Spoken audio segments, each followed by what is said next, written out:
श्री राम ज्योतिष India YouTube channel में सभी ज्योतिष प्रेमियों का स्वागत है। आज की कक्षा का विषय प्रसंग है बुध ग्रह के गोचर का शुभ या अशुभ प्रभाव जन्मकालीन शुक्र और शनि के ऊपर से कैसे विचार किया जाए। इस गोचर की कड़ी में सूर्य, चंद्रमा और मंगल के गोचर की कड़ी ग्रहों के ऊपर से क्या प्रभाव देने वाली होती है वह बताया जा चुका है, और बुध ग्रह के गोचर का प्रभाव क्या होता है किसी ग्रह के ऊपर से, उसके ऊपर यह शुक्र और शनि के ऊपर से गोचर का विचार आज किया जा रहा है। कोई भी जन्मकालीन ग्रह की स्थिति एक विशिष्ट स्थिति होती है किसी भी ग्रह की किसी भी जातक के लिए, और उस ग्रह की अंशात्मक स्थिति पर कोई भी ग्रह या वह स्वयं ग्रह गोचर में जब उसको प्रभावित करता है तो उसका एक विशिष्ट प्रभाव शुभ या अशुभ फल के रूप में जातक को प्राप्त होता है। जैसी भी उसकी दशा अंतर्दशा चल रही होंगी और जैसी भी उस जन्मकालिक ग्रह की और गोचरीय ग्रह की स्थिति जातक की जन्म पत्रिका में होगी। तो इस तरह से हम देख सकते हैं कि हम चंद्रमा से गोचर का विचार करते हैं कि चंद्रमा से किस किस भाव में किस किस ग्रह का गोचर शुभ होता है, कहाँ कहाँ से वेद होता है।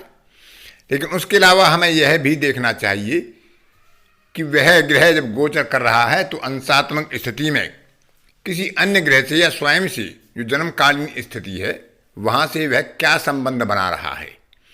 केंद्रीय संबंध सामान्यतः अच्छे नहीं होते हैं, षडाष्टक द्विद्वादश संबंध भी सामान्यतः अच्छे नहीं होते हैं, लेकिन त्रि एकादश और नवम पंचम के संबंध यदि शुभता के रूप में बन रहे हों, अष्टक वर्ग में उस कक्षा में जिसमें गोचर कर रहा है ग्रह, उसके स्वामी ने उसे जन्म काल में शुभ रेखा प्रदान की हो तो वह शुभता बढ़ाने वाला ही होता है।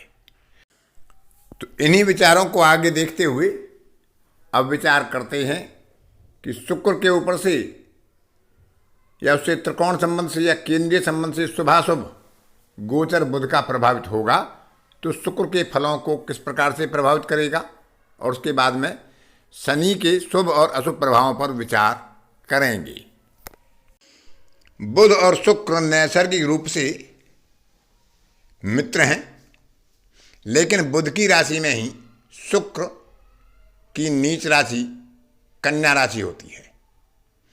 तो बुध का गोचर जब जन्म काल के शुक्र से होता है, यदि वह शुभ स्थिति में हो, जन्म काल में शुक्र की और बुध की स्थिति अच्छी हो, गोचर में बुध त्रिकोण से गोचर कर रहा हो, त्रि एकादश से गोचर कर रहा हो और अष्टक वर्ग में अपने कक्षा स्वामी से शुभ रेखा प्राप्त करके गोचर कर रहा हो, तो ऐसे कालखंड में जब उस ग्रह के अंश के निकट से बुध गोचर करेगा, शुक्र के अंशों के निकट से गोचर करेगा, तो बुद्धि पर जातक की भावना हावी होती है और वह सकारात्मक रूप में जातक को अपना फल प्रदान करती है। यहाँ भावना अनैतिक या अवैध रूप से बुद्धि पर हावी नहीं होती, भावनात्मक बुद्धि का और सकारात्मक बुद्धि का उदय होता है। जातक जीवन के प्रति अपने दृष्टिकोण को सहज लेता है, टेक इट इजी।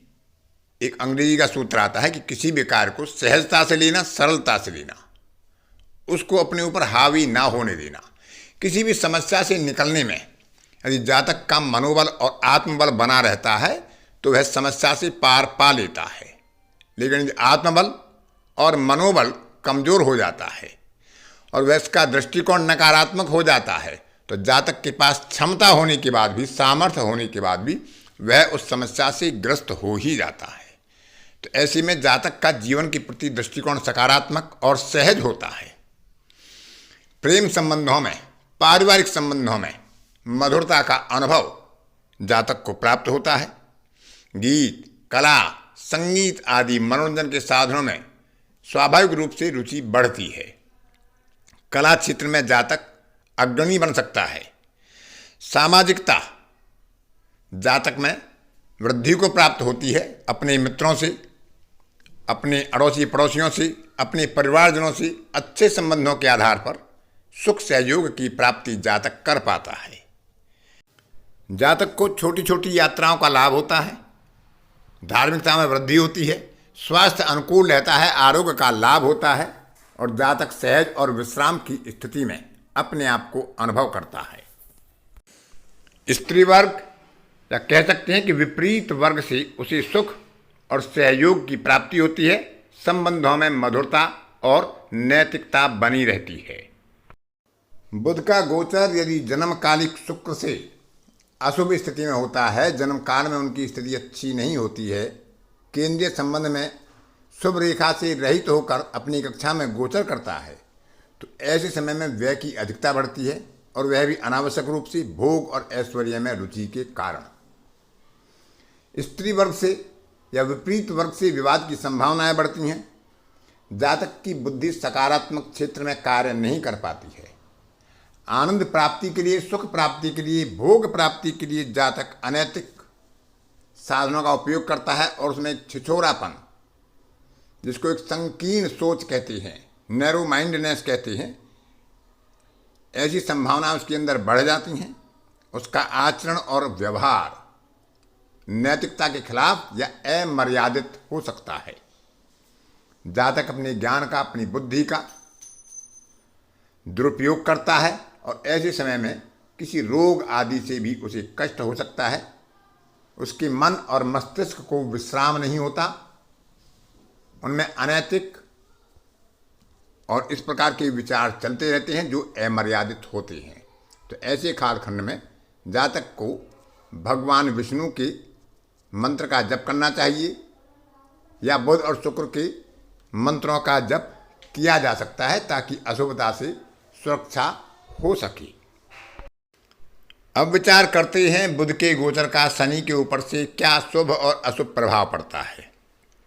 पहले विचार करते हैं कि बुध का गोचर यदि जन्मकालीन शनि से शुभ गोचर बना रहा होगा, त्रिकोण से, त्रिएकादश से और शुभ रेखा अष्टक वर्ग में अपनी कक्षा स्वामी से लेकर बना रहा होगा, दोनों की स्थिति जन्मकालिक अच्छी होगी, तो जातक में एकाग्रता प्रबल रूप से बढ़ती है। ध्यान में, पढ़ाई आदि में वह सफल होता है। संरक्षणवादी होता है, अपनी वस्तुओं की, अपने सामानों की, अपने परिवार की, अपने परिजनों की सुरक्षा और संरक्षण में जातक की रुचि होती है। इस कालखंड में जब बुध का गोचर शनि के अंशों के निकट से शुभ स्थिति में हो रहा होगा, तो जातक के अंदर दार्शनिक विचारों का उदय होता है। अपने से बड़ों से, वृद्धजनों से, वरिष्ठजनों से संबंध अच्छे होते हैं, उनकी कृपा प्राप्त होती है, उनका सहयोग प्राप्त होता है। जातक में सूक्ष्म परीक्षण की क्षमता बढ़ जाती है। बारीक से बारीक कमी को जातक पकड़ने में सक्षम होता है, क्योंकि शनि की गति धीमी होती है और बुध बुद्धि का कारक होता है, तो बुद्धि की परीक्षण की क्षमता बहुत प्रबल हो जाती है।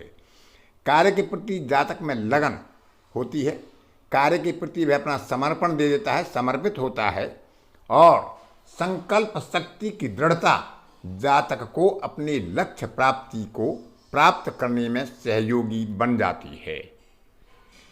तो इस तरह से शनि के ऊपर से बुध का प्रभाव यदि शुभ होगा तो जातक के लिए अपने कार्यों में वृद्धि के लिए, सफलता के लिए बहुत ही अच्छा गोचर माना जाएगा। अब विचार करते हैं यदि शनि के ऊपर से अशुभ स्थिति में बुध का गोचर हो रहा हो तब क्या प्रभाव होंगे। शनि के ऊपर से बुध का गोचर यदि अशुभ स्थिति में हो, षडाष्टक द्विद्वादश हो, अंशात्मक स्थिति में हो, अष्टक वर्ग में कक्षा स्वामी से शुभ रेखा से विहीन हो और दोनों की स्थिति जन्म काल में बहुत शुभ ना हो, तो ऐसे कालखंड में जातक मानसिक उदासीनता का शिकार होता है। किसी कार्य में उसका मन नहीं लगता, स्वार्थ की भावनाएं उसके अंदर उदय हो जाती हैं, रोग आदि से कष्ट होता है, कार्य करने की स्थितियां उसके लिए जटिल और कठिन हो जाती हैं, सरल और सहज कार्य भी उसे कठिन और जटिल लगने लगता है। अपने ऊपर और ना दूसरों के ऊपर उसे विश्वास रह पाता है, अविश्वसनीयता एक उसका दोष बन जाता है, क्योंकि विश्वास के प्रति उसका दृष्टिकोण निषेधात्मक हो जाता है। नकारात्मक बुद्धि का उदय हो जाता है, सकारात्मक क्षेत्र में जातक सोच नहीं पाता है, सही समय पर सही बात का निर्णय नहीं ले पाता है। इस प्रकार से अपने कार्य में और अपने व्यवहार में एक जिद्दीपन, हठ धर्मिता जातक को अपने लक्ष्य से दूर करती है। जातक अपने लक्ष्य का साधन नहीं कर पाता है, मानसिक अवसाद में, डिप्रेशन की स्थिति में जा सकता है यदि चंद्रमा भी गोचरवश कहीं पीड़ित हो रहा हो। तो इस तरह की स्थिति से बचने के लिए भगवान नारायण के मंत्रों का जप किया जा सकता है। ओम नमो भगवते वासुदेवाय, अथवा शनि और बुध के अन्य उपाय किए जा सकते हैं, शनि के दान जप किए जा सकते हैं, लेकिन बुध के मंत्रों का जप या भगवान विष्णु के लिए ओम नमो भगवते वासुदेवाय या नारायण कवच का उपयोग किया जा सकता है। तो इस तरह से आज की कक्षा में इतना ही। अन्य किसी कक्षा में फिर किसी नए विषय के साथ आपसे मुलाकात होगी। तब तक के लिए अपनी वाणी को विराम देता हूँ। धन्यवाद।